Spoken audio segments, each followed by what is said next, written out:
अभीरा ने मना कर दिया है अपनी शादी के लिए। जी हाँ, जिस शादी के लिए अभीरा और अरमान इतने ज़्यादा एक्साइटेड है, आखिरकार जब वो शादी होने को आई है और वो शादी कोई और नहीं बल्कि रोहित करवा रहा है। पर अभीरा ने तुरंत से ना कर दिया है शादी के लिए। भाई सबसे पहले तो ये जानेंगे कि आखिरकार जो रोहित अभीरा और अरमान को लेकर काफ़ी ज़्यादा नफरत लिए चल रहा है आजकल, उसने अचानक से शादी के लिए, उन दोनों की शादी के लिए हामी कैसे भर दी। तो सबसे पहले बात तो यह है कि कावेरी पोद्दार ने फैसला किया है कि वो रोहित को हेड ऑफ करेगी। जी हाँ, पोद्दार फर्म का हेड करेगी। पर उसी दौरान रोहित ने भी शर्त रख दी है कि वो चाहता है कि अगर वो पोद्दार फर्म को संभाले तो उससे पहले वो चाहता है कि अभीरा और अरमान की शादी करवा दी जाए। जी हाँ, और फिर क्या था भाई, दादी के सामने दादी के सामने रोहित बोले और दादी सुने नहीं, ऐसा तो हो ही नहीं सकता। पर सबसे पहले रीज़न तो जान लीजिए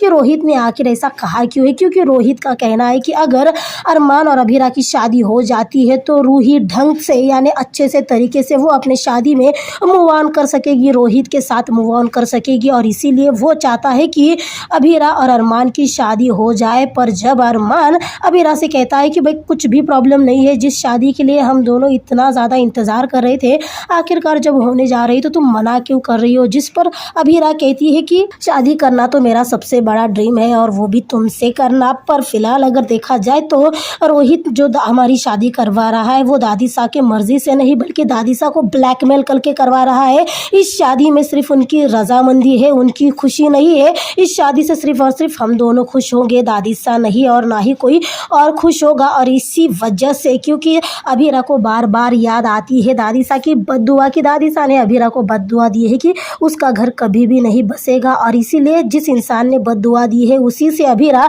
अपने गृहस्थी का आशीर्वाद लेना चाहती है। और इसीलिए अभीरा ने मना कर दिया है शादी के लिए। पर भाई इस बात को लेकर अरमान अभीरा से नाराज़ होगा या कुछ और कहेगा, ये तो हम लोगों को अपकमिंग एपिसोड के जरिए ही पता चलेगा। तब तक